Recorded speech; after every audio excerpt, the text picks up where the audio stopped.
Ramadan, Ramadan, Ramadan, Ramadan. Bismillah ar-Rahman ar-Rahim.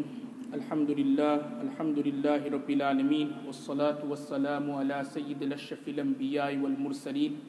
Sayyidina Muhammadin wa ala alihi wa ashabihi ajma'een. Amma ba'd. Fa'udhu billahi minash shaitanir rajim. Bismillahir Rahmanir Rahim. In this week's lesson, we're going to continue by looking at some hadiths with regards to the virtues of Ramadan, and also in particular with regards to certain aspects and certain rulings regarding fasting. Now, the first hadith which we are going to look at is a hadith which can be found in Sahih ibn Khuzaymah, a very famous hadith, where it's narrated that Rasulullah sallallahu alaihi wasallam on the 29th of Sha'ban, so one day before the month of Ramadan, Rasulullah sallallahu alaihi wasallam, he gathered the companions, he gathered the Sahabas, and he said to them that a great month is dawning upon us. A great month is coming to us. And in this month, there is a night which is better than 1,000 months, referring to Laylatul Qadr, the night of power, where Allah subhanahu wa ta'ala says, Laylatul Qadri khayrun min alfi shahr. And then Rasulullah sallallahu alaihi wasallam goes on to say that during the day, Allah subhanahu wa ta'ala has made fasting and roza obligatory, and during the night, Allah subhanahu wa ta'ala has prescribed qiyam, i.e. Taraweeh, and praying and worshipping Allah subhanahu wa ta'ala. Now I'm just going to elaborate on this topic with regards to qiyam, or standing at night time, and in particular with regards to the ruling and the issue of Taraweeh. Now, a common question which is always asked and always posed during the month of Ramadan is, how many rakats of Taraweeh should we read? Should we read 8 rakats or should we read 20 rakats? Somebody sent me a text a few days ago, and it's one of those chain texts where a lot of people send to different people. And in this particular text, somebody's written that Taraweeh was not a sunnah of Rasulullah sallallahu alaihi wasallam, and they've said that it was an innovation made by Sayyidina Umar bin Khattab radhiyallahu anhu. Now, when we look at the hadith, which can be found in Sahih Bukhari, Sahih Muslim, and Sunan Abu Dawud, we can quite clearly derive that Taraweeh is not a bid'ah, it's not an innovation, because for something to be a bid'ah or an innovation, it means that something which is not proven from Rasulullah sallallahu alaihi wasallam. However, in this hadith of Sahih Bukhari, it quite clearly says that Rasulullah sallallahu alaihi wasallam himself prayed the Taraweeh Salah. And the full transcript of the hadith goes on to say that on the first day of Ramadan, Rasulullah sallallahu alaihi wasallam, he left his house, he went into Masjid al-Nabawi sallallahu alaihi wasallam, and he prayed the Taraweeh Salah. He did exactly the same on the second night and also on the third night. But on the second and third night, the number of companions who gathered behind Rasulullah sallallahu alaihi wasallam to pray this salah was more than the number who gathered behind Rasulullah sallallahu alaihi wasallam on the first night. Now, on the fourth night, a large group of companions gathered outside Rasulullah sallallahu alaihi wasallam's house, and Rasulullah sallallahu alaihi wasallam, fearing that this particular salah or namaz may become obligatory and farz, Rasulullah sallallahu alaihi wasallam did not come out of the house, but instead he remained home and he prayed the Taraweeh Salah at home. Now, the scholars of hadith have commentated, and they've said that the 3 days where Rasulullah sallallahu alaihi wasallam prayed Taraweeh in the masjid in front of everyone, how many rakats did he pray? So I may have mentioned it before, there are 2 types of hadiths. One hadith of Talqisul Habir, narrated by Hafiz bin Hajr rahmatullah alayh, he says that Rasulullah sallallahu alaihi wasallam prayed 20 rakats, and in another hadith of Sahih ibn Khuzaymah, it says that Rasulullah sallallahu alaihi wasallam prayed 8 rakats. Then for the following 27 days of the month of Ramadan, where Rasulullah sallallahu alaihi wasallam prayed Taraweeh at home, the hadith narrated by Sayyidina Ibn Abbas anhu, which can be found in Sunan al-Bayhaqi, quite clearly says that Rasulullah sallallahu alaihi wasallam prayed Ishrina rak'atan, 20 rakats, wal witra, followed by 3 rakats witr. So this was the situation of Taraweeh during Rasulullah sallallahu alaihi wasallam's time. It was prayed in public for 3 days, and thereafter Rasulullah sallallahu alaihi wasallam prayed at home by himself. During Sayyidina Umar bin Khattab radhiyallahu anhu's time, the second Khalif of Islam, once during the month of Ramadan, he went past Masjid al-Nabawi and he saw pockets of companions and Sahabas in different places around the masjid praying Taraweeh Salah by themselves. So it would be like a small group here praying Taraweeh, a small group there, a small group there, a small group there.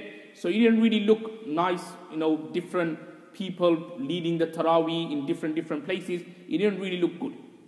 So therefore, Sayyidina Umar bin Khattab radhiyallahu anhu, he gathered everyone and he said that because there is no danger of Taraweeh Salah becoming obligatory and farz, what we will do is that we will now pray the Taraweeh Salah together in a congregation, in a jama'ah.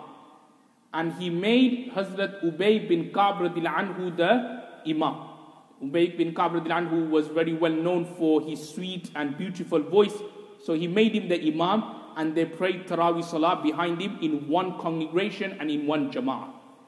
And then Hazrat Umar radhiyallahu anhu said that we will pray 20 rakats followed by 3 rakats witr. And in the hadith, which can be found in Muwatta Imam Malik, the word which is mentioned in the hadith, it says, Ni'matil bid'atu hazihi, which literally means how great this innovation is, how great this particular bid'ah is. And this is where a lot of people get confused and they think that, Sayyidina Umar bin Khattab radhiyallahu anhu has innovated something in the Sharia and he's ordering that we should pray 20 rakats Taraweeh. The word bid'ah literally means something new. And technically speaking, you get all these other categories and so on.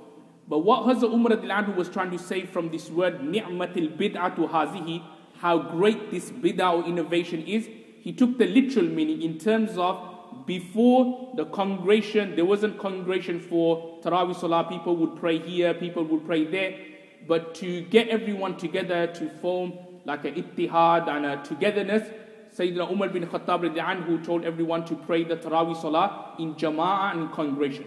So that's what he meant through the word ni'matul bid'atu hazihi, that how great this innovation is, not in terms of innovation in terms of that which is like not practiced by Rasulullah sallallahu alaihi wasallam or the companions, but bid'ah in terms of the literal meaning that this practice wasn't there before in terms of the congregation, but later on he gave the order that the Taraweeh Salah should be prayed in congregation.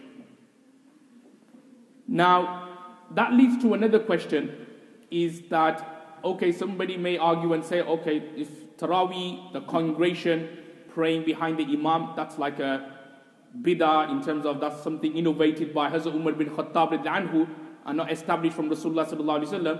So that means that we don't have to pray Taraweeh, or we could pray Taraweeh by ourselves at home and so on. The answer to that will be that the word sunnah, following the sunnah, is not just restricted to the words and the practice of Rasulullah sallallahu alaihi wasallam. But instead, the word sunnah is very, very broad. And sometimes the actions and the verbal statements of a companion are also considered to be a sunnah as well. There is the very famous hadith of Sunan Abu Dawood and Sunan Ibn Majah, where Rasulullah sallallahu alaihi wasallam, before he passed away, he advised us that we should follow فَعَلَيْكُمْ بِسُنَّتِي, his sunnah, وَسُنَّةِ خُلَفَاءِ الرَّاشِدِينَ الْمَهْدِيِّينَ, and also the sunnah of the rightly guided caliphs, i.e. Sayyidina Abu Bakr radhiyallahu anhu, Sayyidina Umar radhiyallahu anhu, Sayyidina Uthman, Sayyidina Ali. So we, before Rasulullah passed away, he told us that sunnah is just not restricted to what I have done or what I have said, but sunnah is very, very broad, and it also includes the actions and the practices of the rightly guided caliphs. So if the rightly guided caliphs have given a particular order, or if they are giving a particular statement, then we are also obliged to follow that particular way. Now, one final thing with regards to the Taraweeh is that some may then put forward another hadith. Again, this can be found in Muwatta Imam Malik, and again narrated by Umar bin Khattab radiallahu anhu, where he quite clearly says that Umar bin Khattab radiallahu anhu gave the order that Taraweeh should be 8 rakats. There are 2 types of hadiths. One hadith of Umar bin Khattab says of 20, and then there's another hadith of Umar bin Khattab radiallahu anhu where he says that he gave the order of 8. So what you have here is a ta'aruz or a contradiction. Like Umar bin Khattab radiallahu anhu in one hand is saying that you should pray 20 rakats Taraweeh, and in another narration he's saying that no, you should pray 8 rakats. Now the scholars of hadith have reconciled between the 2 hadiths, and they have said that initially the order Sayyidina Umar bin Khattab radiallahu anhu gave was to pray 8 rakats Taraweeh. It's mentioned that he gave initially 8 rakats Taraweeh. Now why did he do that? Because there were some hadiths which kind of demonstrated, or he thought that it meant 8 rakats. Then later on, he abrogated that ruling, and then he increased it to 20. And the reason why he increased it to 20 was because he saw that the companions or the people doing one khatam, because remember it's a sunnah to do one Quran completion of a Quran during Taraweeh. So what happened was that the companions, they had to stand for hours and hours. There's obviously 8 rakats, and if you're going to stand for 1.5 hours and so on, it's going to be very, very long. So therefore, to make the hardship a bit more lighter and lesser, Sayyidina Umar bin Khattab radiallahu anhu said, what we will do is that we will increase the number of rakats from 8 to 20, so that the qiyam and the standing will be a bit light. That's why if you pray Taraweeh, say behind the Ahl Hadith Masjid, you know that they only pray 8 rakats, but they finish the whole Quran. So you're standing for many minutes, many hours, like 1.5 hours, 1 hour, 45 minutes you're standing, and you're only praying 8 rakats. So each rakat takes around 10-15 minutes to read. So obviously over time it gets difficult. So what did Sayyidina Umar bin Khattab radiallahu anhu do was that he said, okay, we're going to still finish the Quran completion, but we're going to increase the number of rakats from 8 to 20, so that the qiyam and the standing becomes easy for the people. So after a while they don't become tired and their legs and everything don't start aching. So that's what Sayyidina Umar bin Khattab radiallahu anhu did. The conclusion of what we can gather is that because the final ruling Sayyidina Umar bin Khattab radiallahu anhu gave was 20 rakats, also the other companions who were there, they also witnessed this, they did not object, so hence it became what is known as a ijma, a consensus of the companions. So therefore it is sunnat muakkada, an emphasized sunnah to pray 20 rakats Taraweeh. So if somebody, say for example, you just missed, like the ruling regarding sunnat muakkada is that if you just miss it once, or just here and there just missed it, then there's no sin. However, if you habitually and continually missing a sunnat muakkada, then eventually you'll get a sin and you'll get guna for that. It's like, say for example, 4 rakats before dhuhr is sunnat muakkada. Now just say for example, something happened, you were stuck in traffic, whatever, you came to the masjid and then the imam has started his salah, you couldn't pray the 4 rakats dhuhr sunnah, and for some reason you couldn't pray afterwards, then you just missed it once in a blue moon, there's no sin. However, if you constantly and habitually missing the 4 rakats dhuhr sunnah, then you will get sin. Similarly, with regards to 2 rakats fajr sunnah, again, that's sunnat muakkada. Now again, if you just woke up late that particular day, you come to the masjid, the imam is about to finish his salah, he's in the 2nd rak'ah, so you just join the jamaat, and you miss the 2 rakats fajr sunnah, there's no sin in that. However, if you constantly and habitually waking up late and coming late for the congregation and missing the sunnah, then you will get sin. So exactly same with regards to the Taraweeh as well. If you just missed it, or you just went to a masjid where they're just doing 8 rakats and you prayed 8 rakats and not 20, then if you just did it once in a blue moon, there's no sin in that. However, if you're constantly doing it, then eventually you will get sin and you will get guna for what you're doing. Why? Because it is a sunnat muakkada, I emphasize sunnah, to pray 20 rakats tarawih. The next part of the hadith of Sahih ibn Khuzaymah, it goes on to say that if somebody during the month of Ramadan does one optional ibadat or one optional act, he will get the reward and the thawab of one compulsory and one obligatory act. And if somebody in the month of Ramadan does one obligatory and compulsory act and ibadat, he gets the reward of 70 compulsory acts and 70 farais. Now, a question rises here is that why is there so much reward for doing an optional prayer and an optional ibadat? Because optional is not something obligatory upon you. But why is it that during the month of Ramadan you do one optional prayer, you'll get the reward of one compulsory act? It's a very long hadith, but then he goes on to say that whoever does optional prayers, he gets closer to Allah subhanahu wa ta'ala. Now the reason why that is the case is because, again I may have mentioned this point before, is that when it comes to farais or when it comes to compulsory or obligatory acts, there is a possibility or there may be a chance or a danger that somebody is doing that compulsory or obligatory act because it is first, i.e. he has to do it. For example, like children, the youngsters, they come into the masjid for Dhuhr, for Asr, for Maghrib, Isha, for Fajr. The reason why is because their parents are telling them, oh, you have to go to the masjid and so on. It's first. Dhuhr, you have to pray. Asr, you have to pray.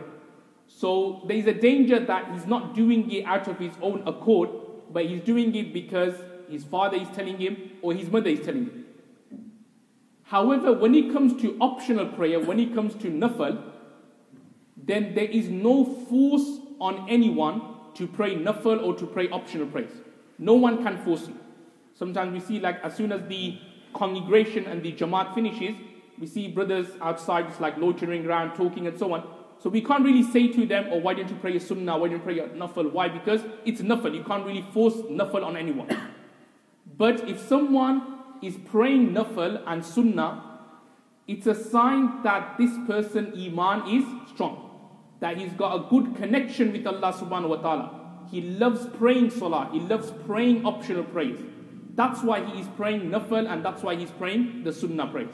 Because there's no force on him to pray the nafal and optional, but instead of loitering around outside, he stayed within the masjid and he prayed 2 rakats sunnah, he prayed another 2 rakats optional prayer, he prayed tahiyatul masjid, he prayed tahiyatul wudu after he does wuzu. Again, there's no force, but he's doing it. Why is he doing it? Because either number one, he wants to follow the sunnah of Rasulullah sallallahu alaihi wasallam, and number two is because he loves praying salah. He loves this kind of connection with Allah subhanahu wa ta'ala.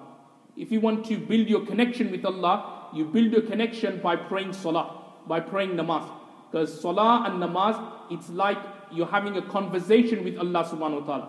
And as mentioned in the hadith, that our salah should be such that an ta'budallah ka'annaka tara, that we are worshipping Allah in a way that we are seeing and we are looking at Allah subhanahu wa ta'ala. We should, imagine that we are looking at Allah and we are praying in that particular state. Hadith goes on to say, if we cannot imagine that, فَإِن لَمْ تَكُنْ تَرَاهُ فَإِنَّهُ يَرَاهُ, then we should imagine that Allah subhanahu wa ta'ala is watching over us.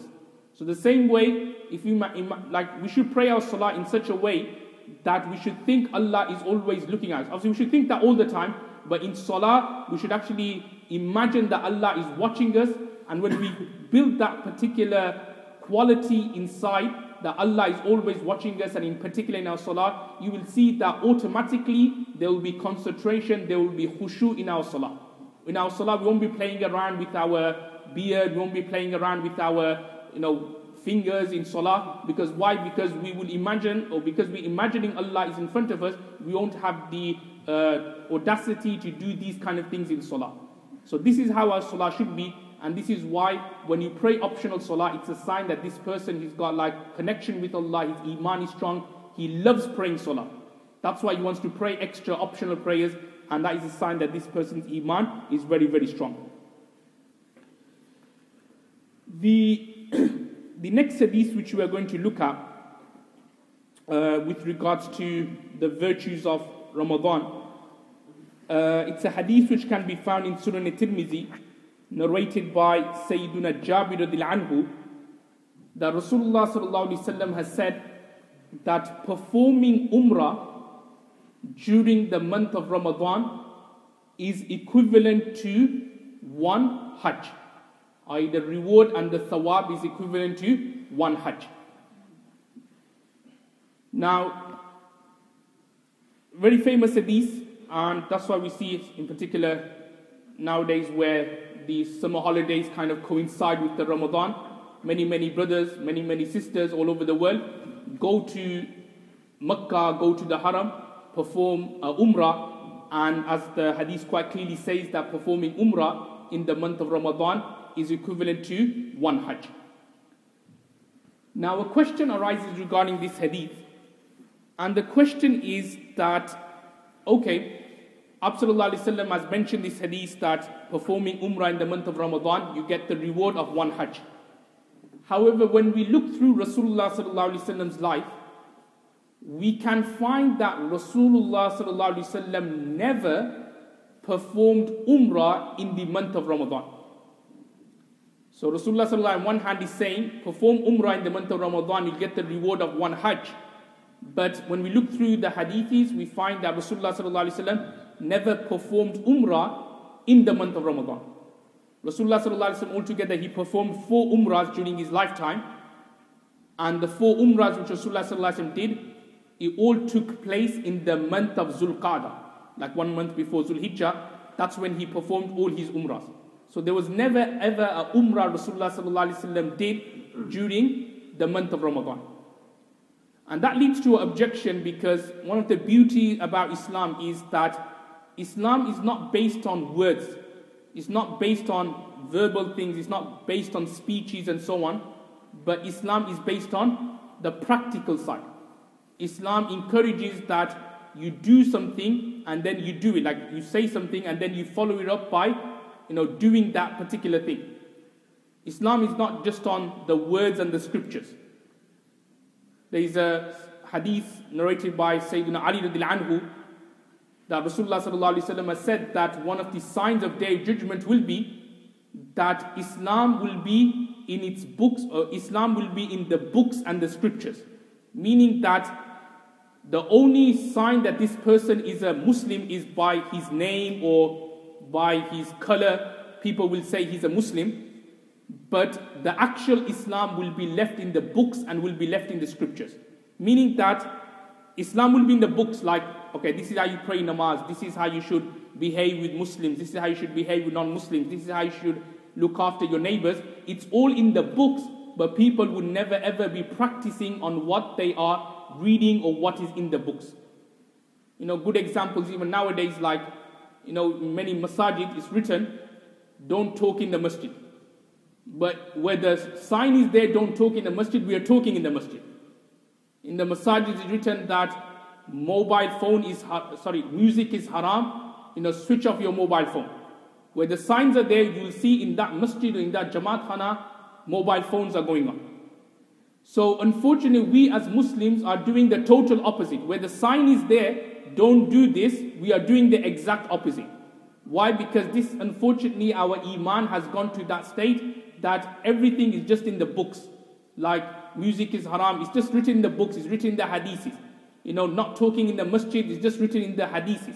But we're not actually demonstrating, we're not actually doing those things in practice. And when we look at Rasulullah sallallahu alaihi wasallam's life, we see that whenever Rasulullah sallallahu alaihi wasallam would say something, he would always follow it up with action. And I gave an example before, I think a few weeks back, regarding that hadith, the very famous hadith of the farewell Hajj. And it's mentioned that when Rasulullah sallallahu alaihi wasallam was giving the farewell sermon, it was on the 9th of Zulhijjah, it was after Asr, the day of Arafah, it was on a Friday. Rasulullah sallallahu alaihi wasallam, he gave some advice such as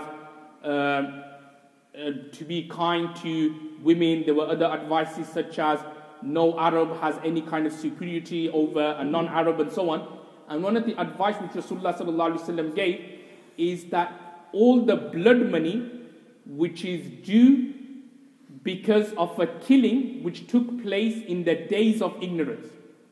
A killing which took place in Zaman Jahiliyyah, i.e. in the days of ignorance, they are all forgiven.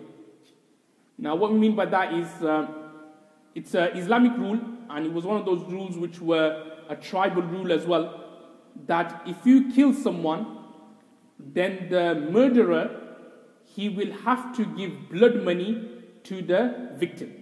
So just say, for example, if Abdul Rahman, if he had killed Bakr accidentally, then it was like it's an Islamic rule also, and it was also like a tribal rule, that the killer, the murderer, will have to give blood money to the victim's family. And the blood money would consist of 100 camels, which will be like, say, over hundreds and thousands of pounds. That's the amount of blood money which the person has to give to the victim. Now, Rasulullah sallallahu alaihi wasallam, as soon as he said this particular hadith, he then followed it up by saying that I am going to be the first one who will forgive the blood money which was due upon me. I.e. Rasulullah sallallahu alaihi wasallam had a nephew who was killed by the tribe of Huzayl. So according to the laws of Zaman Jahiliyyah and the days of ignorance, Rasulullah sallallahu alaihi wasallam was entitled to some blood money. But because the sentence before, Rasulullah sallallahu alaihi wasallam said that no, all the blood money due to a killing which took place in the days of ignorance, they have all been forgiven. So I'm going to take the lead, I'm going to be the first person to act upon this, and I'm going to forgive all the blood money which was due upon me. What I'm trying to say is that whenever Rasulullah would say something, he would always follow it up.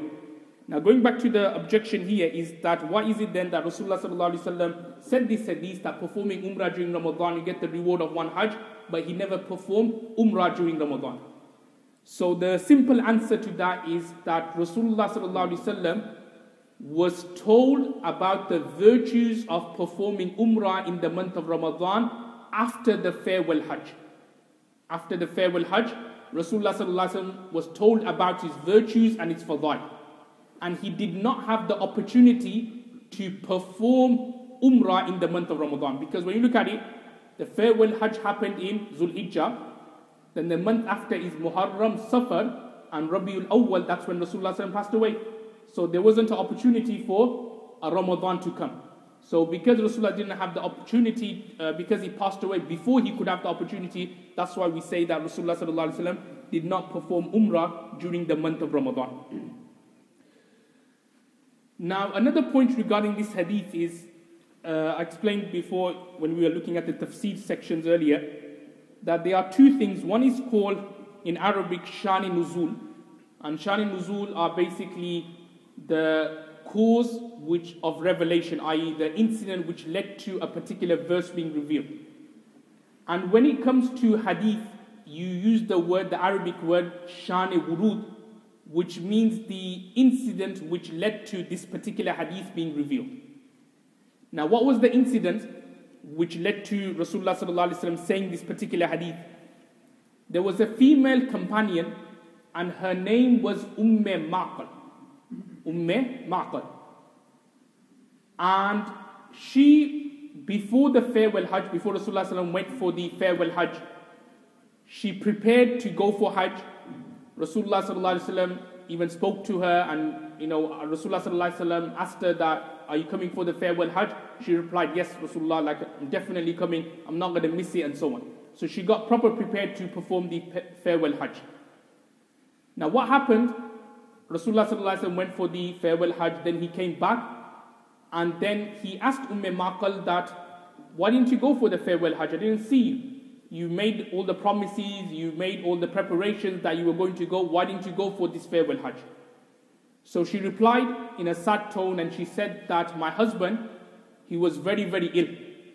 And I had to stay back and look after him, and I couldn't go for the farewell Hajj.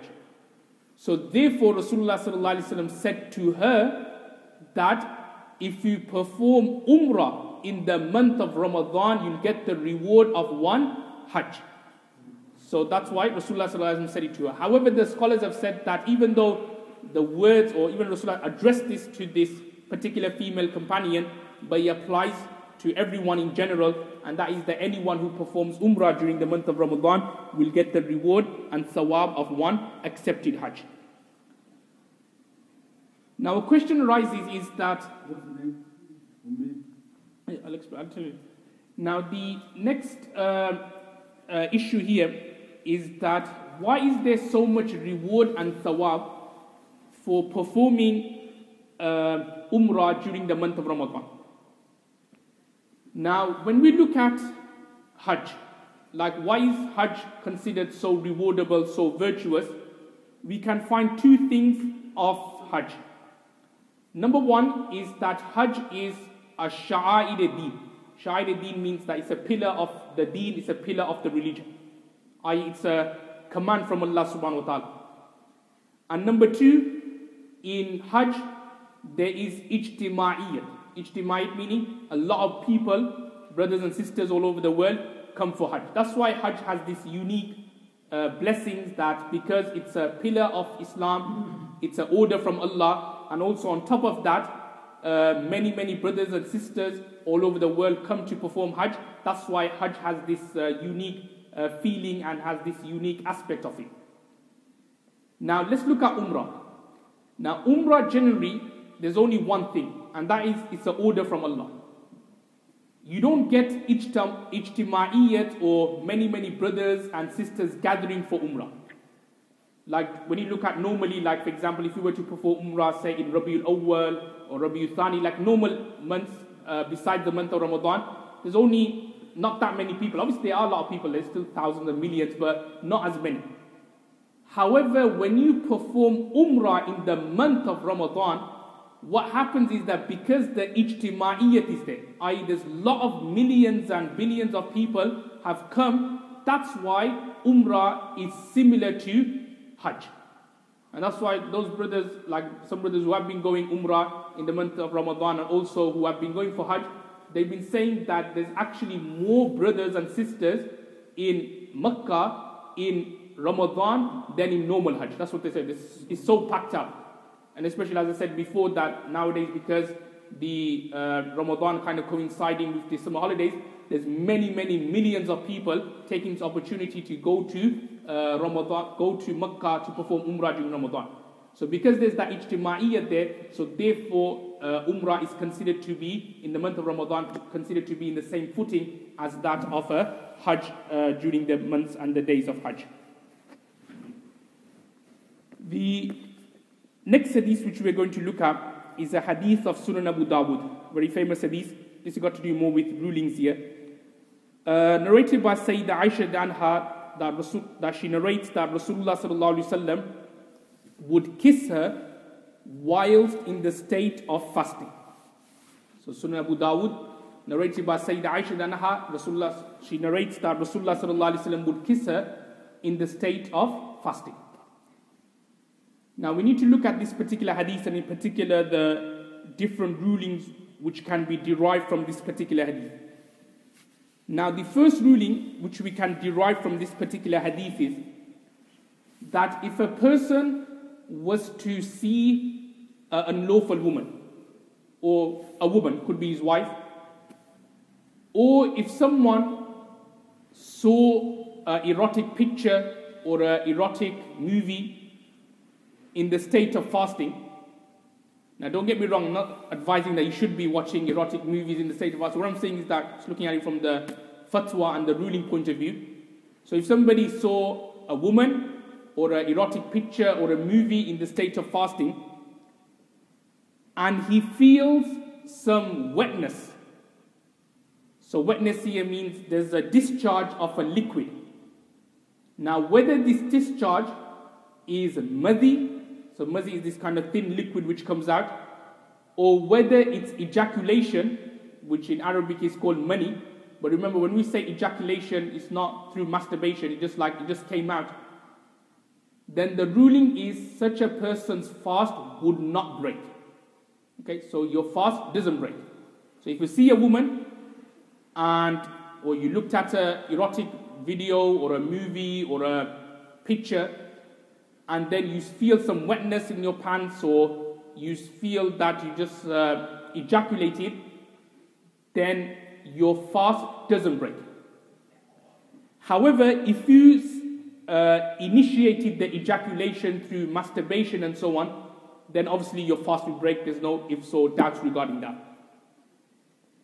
The second ruling which we can gather from this hadith is that if someone touched a woman, or he kissed a woman, or something else similar, and if he ejaculated, so basically money came out, a thick semen came out, then his fast will break.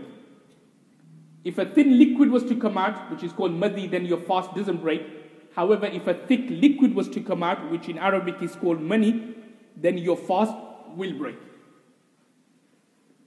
Now looking at this hadith, the hadith is saying quite clearly that Rasulullah sallallahu alaihi wasallam has, or would kiss his wife, would kiss Hazrat Aisha Danha in the state of fasting. However, the jurists have kind of elaborated on this, and they've said that if someone fears that, or he feels that if I was to kiss my wife, it may lead to intercourse, it may lead to ejaculation, then it will be makruh for him to kiss his wife in that particular state. And this is based on an Islamic ruling or an Islamic principle that anything which leads to haram, so the means which takes you towards haram, that will also be unlawful or the most disliked and makruh. It's like, say for example, adultery is haram and unlawful. So anything which leads to adultery, say for example having boyfriends, having girlfriends and so on, that will also be unlawful and haram. So anything which leads to haram, the means and the dhara'i which leads to haram will also be unlawful and haram as well. So exactly as well that if somebody thinks that, oh, if I was to kiss my wife or touch my wife, it may lead me to either have intercourse with her in the state of fasting, or it may lead me to have an ejaculation, then to kiss your wife in that particular state will be disliked and will be makruh and will be impermissible. Obviously, we can't really analyze ourselves with Rasulullah sallallahu alaihi wasallam, because even though the hadith which I mentioned is very, very short, but in another narration it goes into a bit depth, and Sayyidah Aisha Danha says, وَكَانَ يَمْلِكُ إِرْبَهُ أو كما قال عليه الصلاة والسلام, which means that Rasulullah sallallahu alaihi wasallam had control over his desires.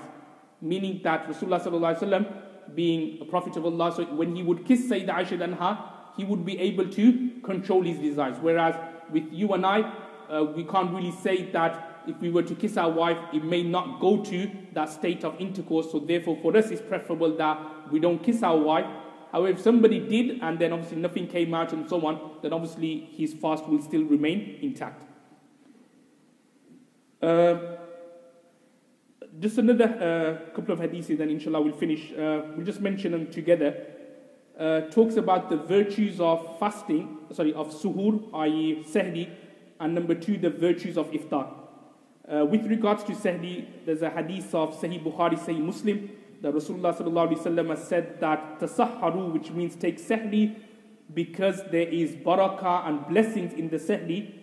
And another hadith of Sunan al-Tirmizi, where Rasulullah sallallahu alaihi wasallam talks about the virtues of iftar, and Rasulullah sallallahu alaihi wasallam has said that the most beloved of my servants, Allah is saying that the most beloved of my servants are those who hasten when breaking fast, i.e. they do their iftar quickly. So 2 hadiths are mentioned here. Let's look at the ruling with regards to sahri. Now sahri is a sunnah of Rasulullah sallallahu alaihi wasallam, and as the hadith quite clearly says, by taking sahri there is barakah. Now one thing which needs to be clarified is that it's not necessary for you to have a full meal to fulfill the sunnah of sahri. In Musnad Ahmad there is a narration where it says that having one morsel of food, your sahri will be done. And in the Sunan of Sa'id bin Mansur rahmatullah alayh, it's mentioned that having one gulp of water, like one sip of water, the sunniyat of sahri will be done. So if you cannot wake up, just say for example, like you need to wake up early in the morning for work and you don't want to wake up for sahri, so at least, the very least what you should do, if you are going to sleep, then try to wake up during the sahri time, i.e. just before the fajr time, have one sip of water, and then your sunniyat of sahri would be fulfilled. It's not necessarily that you need to go to the kitchen and have a big meal and so on, and then you say, oh, that's the sunnah of sahri is going to be fulfilled. No, just having one sip of water, having like a khajur or something small, the sunnah of sahri would be fulfilled. Now, and that's why there is a hadith. Okay, we'll come back to the hadith later. With regards to iftar, again, the hadith quite clearly says that as soon as the adhan takes place, then you should break your iftar. I'll just mention a story here regarding Hazrat Maulana Yahya rahmatullah alayh, who's the father of Hazrat Sheikh Maulana Muhammad Zakaria rahmatullah alayh, the author of Fazail Amal, and also a story of Maulana Ashraf Ali Thanwi rahmatullah alayh. Now the story, it goes on to say that once Hazrat Maulana Yahya rahmatullah alayh was a guest at Maulana Ashraf Ali Thanwi rahmatullah alayh's house. So Maulana Yahya rahmatullah alayh asked Maulana Ashraf Ali Thanwi rahmatullah alayh that what time do you do your iftar? So what time do you break your fast? So Maulana Ashraf Ali Thanwi rahmatullah replied by saying, I do it 3 minutes after the adhan. So after the muazzin gives adhan, so I'll wait for 3 minutes just to be on the safe side, and then I will break my iftar. Like I will do the iftar, break my fast. Maulana Yahya rahmatullah alayh replied by saying, well, I do it straight away. Like as soon as the azan is given, I then break my fast, I do my iftar straight away. Then Maulana Yahya rahmatullah asked Maulana Ashraf Ali Thanwi rahmatullah alayh that what time do you do your sahri? So Maulana Ashraf Ali Thanwi rahmatullah alayh replied by saying, I do it 30 minutes before Fajr. So Maulana Yahya rahmatullah alayh replied by saying, well, I delay my sahri to such a time where I've got doubt whether Fajr has started or not. Obviously, he's trying to say that I delay up to the last possible time. That's why he said, when I've got doubt whether Fajr has started or not, meaning to the last possible time, I delay my sahri to. So Maulana Ashraf rahmatullah alayh goes, okay, we can't really have an ikhtilaf here where you're going to be doing it just before Fajr and I'm going to be doing it half an hour early. So what we will do is that we will do it 10 minutes before. We'll finish our sahri 10 minutes before. And that's why when you look in the mosque calendar and so on, where it's got 10 minutes, it's based on this particular incident between Maulana Ashraf Ali Thanwi rahmatullah alayh and Maulana Yahya, that we should do the sahri 10 minutes before the beginning of Fajr. And it's also mentioned in the hadith of Sunan al-Tirmizi, narrated by Zayd bin Thabit anhu, that when Rasulullah sallallahu alaihi wasallam would do his sahri, so the gap when Rasulullah sallallahu would do his sahri and the beginning of Fajr will be the recitation of Khamsina ayatan, i.e. 50 verses. However long it took to recite 50 verses, that would be the gap from when Rasulullah sallallahu alaihi wasallam would finish his sahri and the commencement of the Fajr Salah. i.e. 50 verses probably takes about 10 minutes or so, 10-12 minutes. So that would be the gap where Rasulullah sallallahu alaihi wasallam would finish eating. He will wait for around 10-12 minutes, and thereafter then he would pray the Fajr Salah. With one final thing with regards to the iftar, what is sunnah to how shall we break our roza, or how shall we do iftar? Now it's mentioned in the hadith of Sunan Abu Dawud that we should break our iftar first and foremost with a khajur, with a date. So first thing we should eat should be date. And if we cannot find a khajur or a date, then we should use water. Now, what is the wisdom of using khajur or breaking our roza or doing the iftar with a khajur? Why is that so important, or what is the wisdom regarding that? Now, the wisdom regarding that is when someone hasn't eaten for many, many hours, your bloodstream, your blood cells, it tends to be very, very dry and it tends to be very, very weak. So when you eat something sweet like dates or khajur or anything like that, what happens is that as soon as you put it into your mouth, the sweetness goes into the bloodstream and to the blood cell, and it kind of boosts the blood circulation around your body. And that's why you probably heard of the sunnah of tahniq, i.e. when a child is born, So what you do, firstly, you do adhan in the right ear of the child, then the left ear you give the iqamat, and then you do a sunnah called tahniq. And tahniq basically means you get kajur, you put it into your mouth, you chew it, and then bits of the kajur you take it out, and then you put it into the child's mouth and you let that dissolve in the child's mouth. That's a sunnah. And again, what's the reason and the wisdom regarding the sunnah is that when a child is born, again, its bloodstream, its blood cells are very, very weak. So when you put something sweet into the child's mouth, it kind of boosts the blood and it starts circulating around the child's body. So this is the sunnah, and this is why it's considered like a sunnah to start our iftar with a kajur.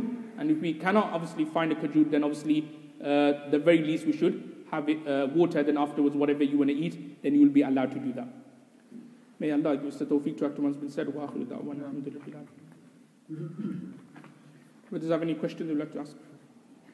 What's the name of this hadith? Yes, Ma'qal. Yeah, Mim, Ain, Qaf, Lam. So if somebody misses a sunnah salah before the fard, do they have to do it after the first salah? It depends. For Fajr, you won't do it after the Farz, because the ruling is that after the Fajr Farz, you can't pray any Nafil Salah. So for Fajr, you won't be able to do it afterwards. For Dhuhr, you can. For Asr, you can't, because again, after Asr, you can't pray in optional prayers. Obviously, Maghrib, that doesn't apply. And for Isha, Isha, the sunnahs before Isha is sunnah to get muaqqadan. So it's not like, if you miss it, it's like more nafal. So if you miss it, there's no need for you to do qadha. Going back to the Fajr Salah, some people say do it after the sunrise. Is that okay? Yes, sunrise, if you missed your Fajr, if you missed your Fajr that day. And what about the... No, then you don't. You don't. You do qadha of a sunnah if it's within the time. Like if you missed it before, then you could do it afterwards if it was within the time. But because after Fajr you can't pray nafil, that's why you can't do it. But for Dhuhr you can. So if you missed your 4 rakats before Dhuhr, you can do 4 rakats afterwards because it's within the time. Going back to, when you're kissing your wife when you're fasting, there's 2 different rulings. One is for the youngsters and one is for the elders. Is that true? Yes, there are hadiths, there are certain hadiths where he says for those who are old and so on, then it'll be permissible. Those who are young, then they should stop. They should refrain from it. Yeah. Yes, stay away from it. Stay away. You mentioned 20 and 8 rakats. I have heard from the ulama 8 rakats basically related to the tahajjud salah. But here you mentioned it's related to the tarawih salah. Yeah. Also it's confusing because you said Umar initially started with 8 and then he changed to the 20. It's a bit confusing.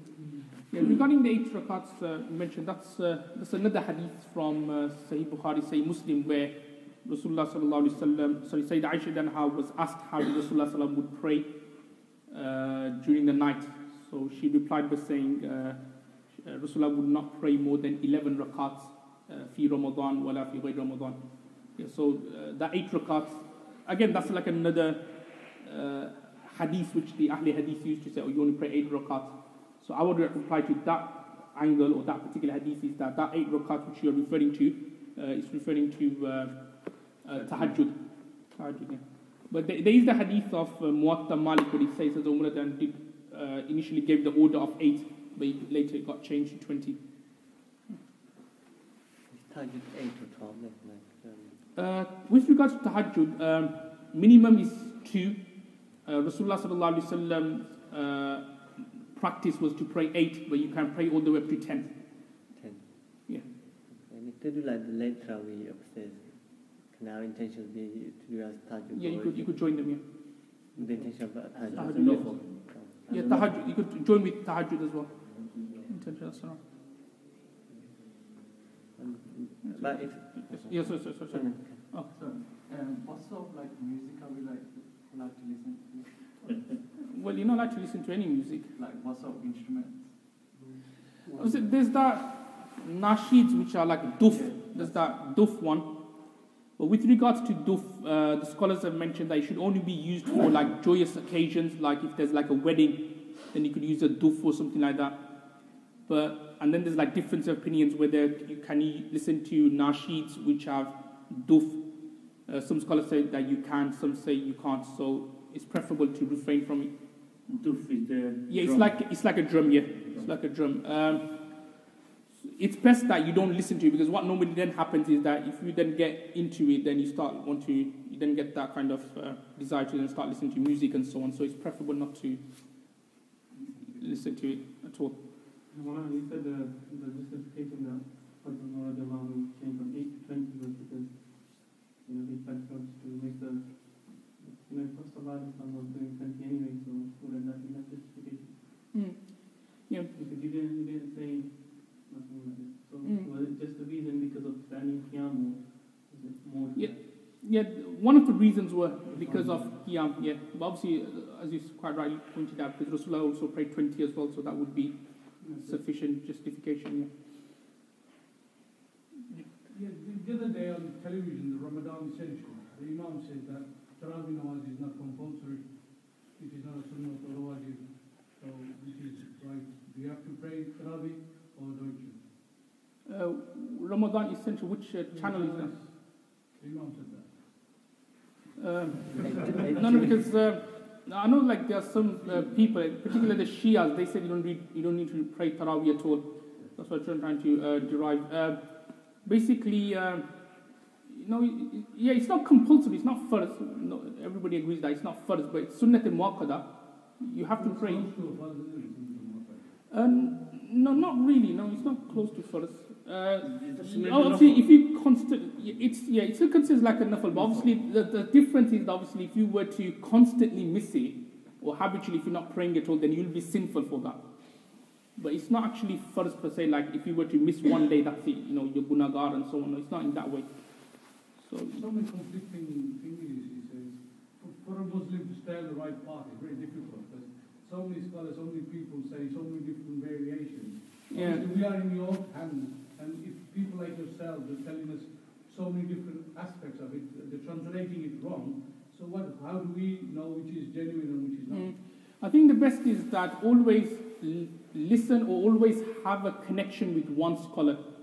My advice is always stick to one scholar, and whatever he says, listen to him. But what normally happens is that we get so many scholars, like we know this scholar, so we ask him one fatwa, then we go to him and so on, and then we just get confused and we're just like going around. Stick to one scholar. There's nothing wrong with ikhtilaf between scholars, because there was ikhtilaf between companions, there was ikhtilaf between great imams, Imam Hanifa, Imam Shafi and so on. There's no ikhtilaf regarding... Ikhtilaf in itself there's nothing wrong with that. It's not like haram and lawful. But for just like people, it's important that you stick to one scholar, and whatever he says, you should always follow him.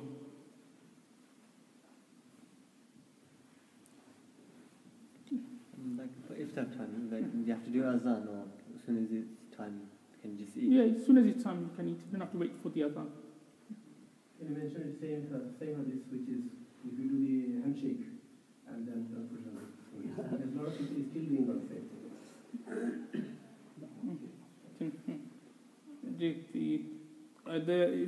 The ruling is like when you do musa, like when you're shaking hands in musafaha, like obviously a lot of people, what they do is they do musa, then they kind of like put their hands on their chest and so on. So I said this before as well, that it's not like it's not proven to put your hands on your chest or something. So you should refrain from doing that. You just do the shaking hands. That with one hand or two hands? Yeah. You should do two hands. Two hands. Again, there's two types of hadith as well. There's some hadith with one hand, there's some which are two hands. You should do two hands. Yeah. Sometimes you pray Tarawih behind some certain imams, and then obviously they go through like very fast. The Quran, but very fast. But the right of the Quran is obviously you have to read in a certain way that the Muqtadi they can hear the Quran and you basically listen to the words. So what do you do in that state? Obviously you go in some masjids, they put praying with them. It's wrong. Obviously you should pray the Quran like, it doesn't have to be too slow, but it has to be done in such a way that it's clear. The main thing is that it has to be done clearly, that all the words are said clearly. So obviously those places where the imams are just reciting so fast, it's not clear and you can't really understand what's saying, then that's not right. The Quran, when we look at the way Rasulullah would pray, it's mentioned in the hadith of Shamal Tirmidhi that he would recite one letter at a time or one word at a time. It was like the word harfan, which meant that clearly one word would be would be heard and would be said clearly, each words and so on. So this is how it should be recited. So if I was to basically, if I don't understand, if I tell myself not to read behind the imam, or if I do read, will I still get the same reward? Like someone's reading and I'm understanding properly. If I still carry on reading, will I get the reward for it? Obviously, you'll get the reward for the salah which you're doing. You'll get the reward for that. There's another hadith of Sahih Bukhari, this one, where it says if the imam, if he prayed the salah, but he's praying it in a wrong way or an incorrect way. So the hadith says فَعَلَيْهِمْ, which means that the imam will get the sin, and then the muqtadis, the people, the followers, they'll get the reward, they'll get the thawab. So there's a hadith of Sahih Bukhari.